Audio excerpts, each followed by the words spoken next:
Hello everyone, Posey here. Ooh boy, there's a lot to cover today. Let's just say I have some loose ends to tie up.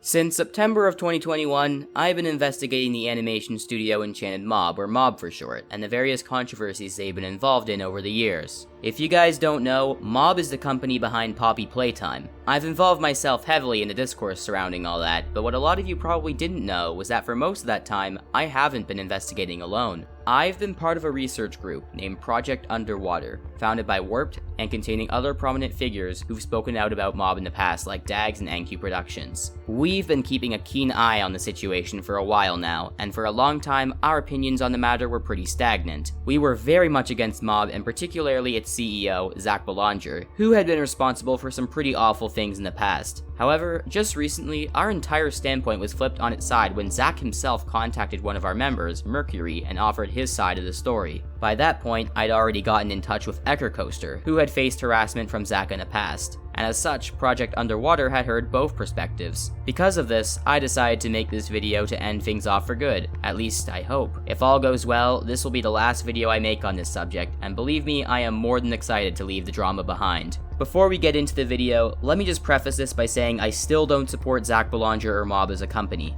Regardless of any of the information in this video, Mob has still done bad and a lot of it. I'm by no means trying to suggest you forgive them and stop holding them accountable in the future. However, I've unknowingly spread misinformation before, so I'm making this video to clear up past misconceptions, objectively explain what Zach and Mob did, and leave it to you, the viewers, to take whatever conclusion you want from the facts you're given. I'll be dividing this video into 3 parts: the past, the present, and the future. With that being said, let's get right into it.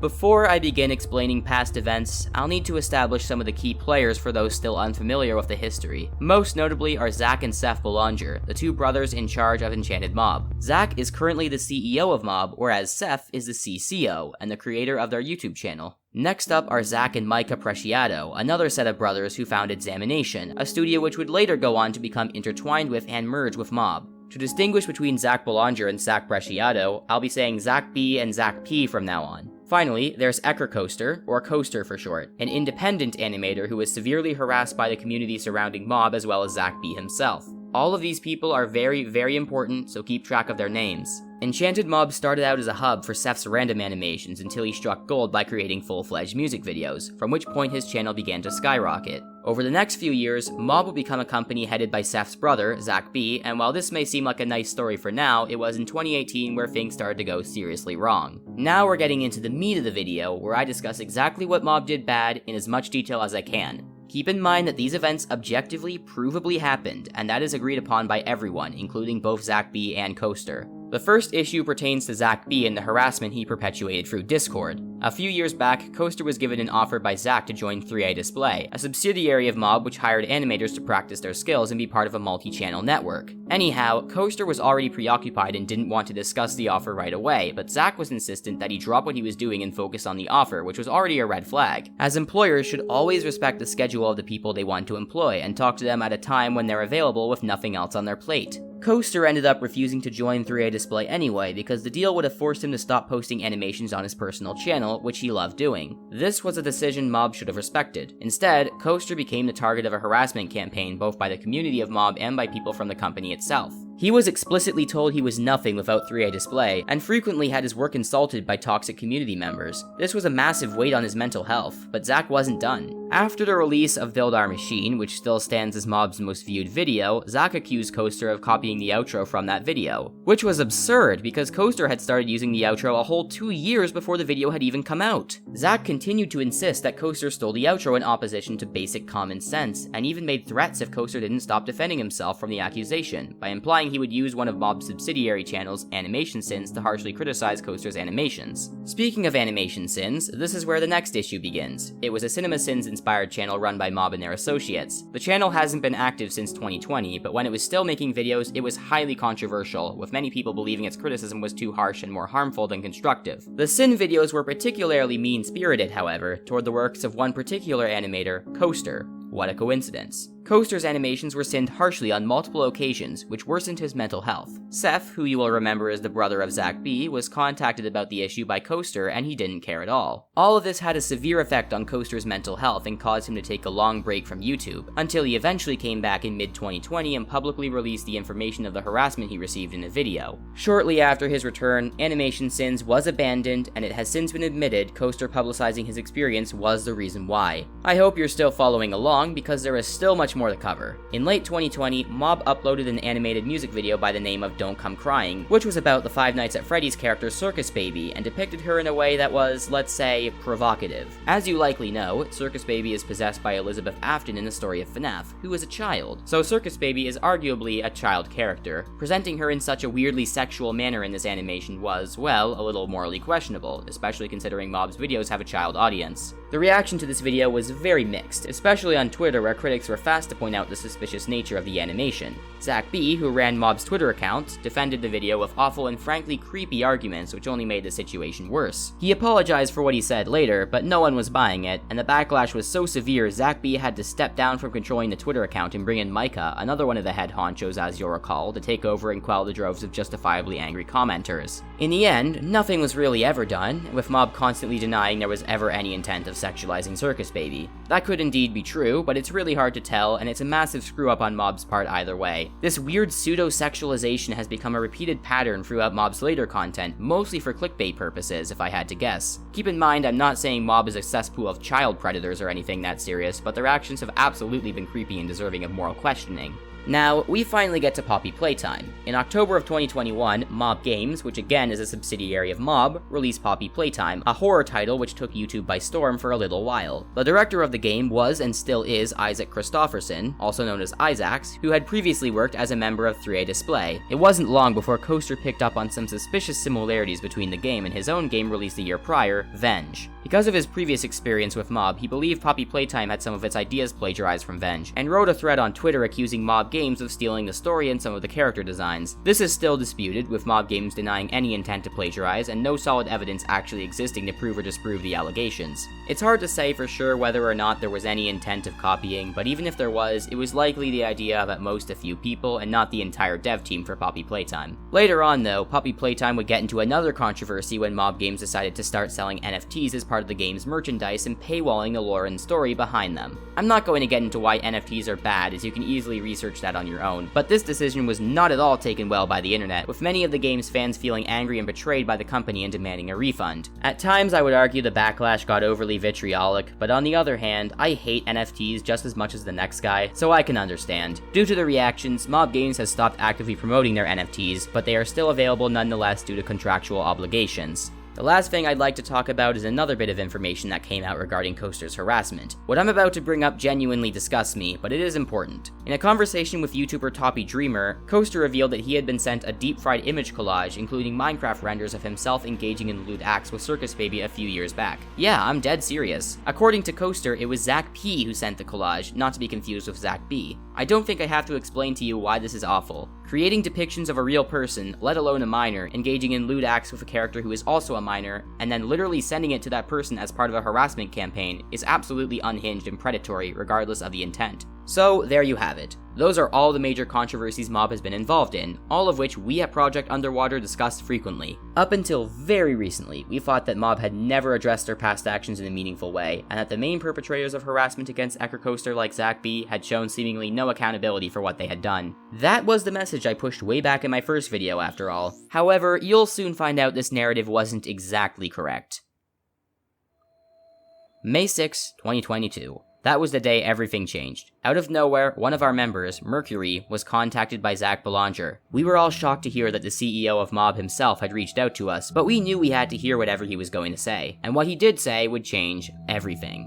But let's back up a little. A few days prior, Zach B and Seth had both uploaded statements to Twitter in an attempt to address the controversies, as by now, word was getting out about all the bad things Mob had done. Unfortunately, these statements were pretty bad, and failed to properly acknowledge what had happened in the past. Context was left out, absurd arguments were used, and overall, it was all obviously rushed. Zach's statement does address what he and the others did wrong in regards to animation sins, but it makes no mention of the way he himself treated Coaster, which is an omission of important information. Even worse, however, is Seth's statement, where he tries to debunk the accusation that any of Mob's upper management sent Coaster the aforementioned lewd render. Amazingly, he actually ends up proving the accusation more likely to be correct by showing that they did in fact create similarly styled images in the past. Seth argues no one remembers having sent him the lewd image, which could very well be true, but that doesn't mean it didn't happen. He also argues that at the time, the majority of the EnchantedMob team were underage themselves, which doesn't make what happened acceptable. Sure, it does mean they weren't pedos, which is great, but it was still a very irresponsible and predatory thing to do. All in all, both statements were a terrible addressal of the criticism Mob had received, and more likely than not, they were an attempt to save face in the eyes of the public. Their first mistake was posting them to Twitter and expecting to be taken seriously.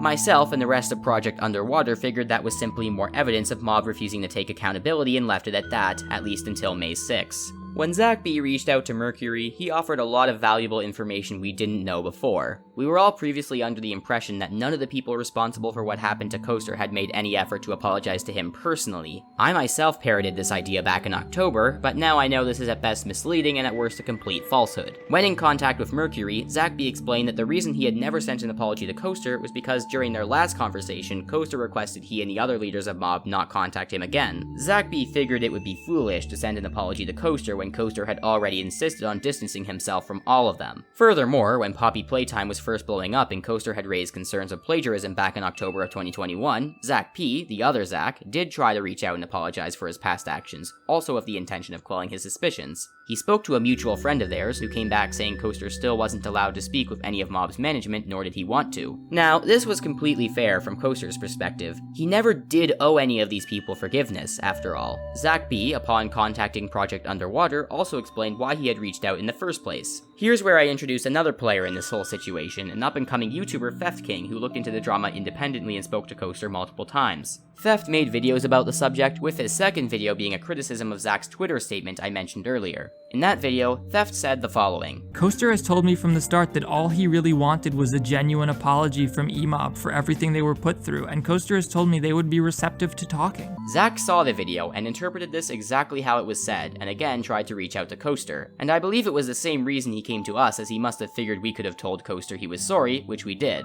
However, I want to make clear that what Theft said in his video was a misinterpretation of what Coaster told him. I spoke to Coaster about this myself, and he claimed he wanted to make amends with Isaacs only, who, if you'll remember, was a member of 3A Display and is now the director of Poppy Playtime. Isaacs never did anything wrong, unlike Mob's upper management, and has already expressed sorrow for Coaster's situation, so it makes sense that Coaster would want to talk to him. However, Coaster did not properly specify this to Theft, meaning Theft interpreted it as him saying he wanted to make amends with everyone, which simply wasn't the case. In our conversation, Coaster reaffirmed that he still wants to be left alone by Zach B and the rest of the people who directly wronged him, which again is perfectly understandable. Due to the misunderstanding between Coaster and Theft, which sprouted from an honest mistake on Coaster's part, Zach B tried to reach out again as I mentioned before, and he also spent hours writing what he described to Mercury as a deeply personal and sincere email in an effort to apologize. During another of our conversations, Coaster told me he wasn't upset at Zach for doing this, as again it was a misunderstanding. He also implied he would read the email at some point once he wasn't as busy with school, although I should add that if, for whatever reason, he chooses not to, that is his right, as he has no obligation to accept any apology he receives. I think it's pretty obvious that Coaster doesn't really harbor any strong negative feelings towards Zach B and the others nowadays, but as is justified, he also doesn't have any intention of talking to them again. The last thing I'd like to talk about is what Zach B had to say regarding the allegations that Poppy Playtime was plagiarized from Venge. This part is pretty simple, as Zach and pretty much everyone else involved has insisted this whole time that there was no intent to plagiarize from the Poppy Playtime developers. For the record, I completely believe the developers, especially the director Isaacs, had no ill will towards Coaster, and in fact, most of them probably didn't even know his history with Mob. Thus, I doubt there was any conspiracy despite him. I've previously suggested some of the higher-ups at Mob who had wronged Coaster in the past may have snuck in stolen ideas, but that's something we're likely never going to get a clear answer on. I think it's best to stick to the innocent until proven guilty principle here and close the case. That said, even though Coaster's allegations of plagiarism may not have amounted to anything, I believe he was justified in assuming the worst considering what Mob had done to him in the past. It's safe to say he did nothing wrong besides jumping the gun for a fair reason, and I think that's where we can leave the entire conversation.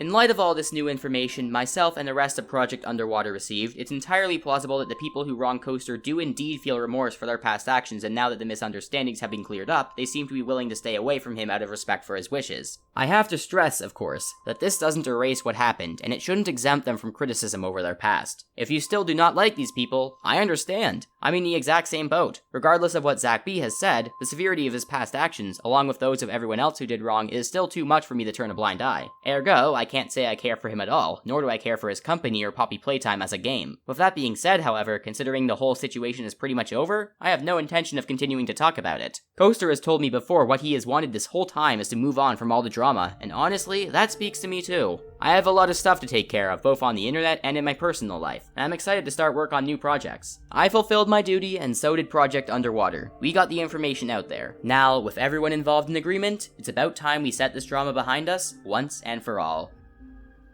As this video draws to a close, I'd like to thank everyone who helped me throughout my months of investigation. Firstly, the members of Project Underwater. Warped, Daggz, ArtiMation, NQ Productions, Mercury, Omega63, xNoodePlayz, and ToppyDreemurr were all fantastic in spreading the word of the controversy and assisting me in my mission. Furthermore, thank you to the YouTubers who dedicated their time to covering some, if not all, aspects of the situation. From the smaller creators like Sheep Rampage, Theft King, and again, Daggz, to the larger and more established names like Moist Critical, Some Ordinary Gamers, and MatPat. I especially would like to thank Ekrcoaster himself, as he has taken the time to talk to me not just as an associate, but as a genuine friend. He has been incredibly supportive of my content and my efforts, and I owe him the world for that. In fact, I've made a bunch of friends along my journey, and that's what I'm most grateful for. Lastly, I would like to thank all of you in the audience for hearing my voice and spreading the word in spite of the ever so hopeless YouTube algorithm. My previous videos received more views than I ever could have imagined. Genuinely, it means a lot to me. I'm looking forward to the content I make in the future, and I hope you are too. With that being said, I hope you all have a wonderful day, and goodbye.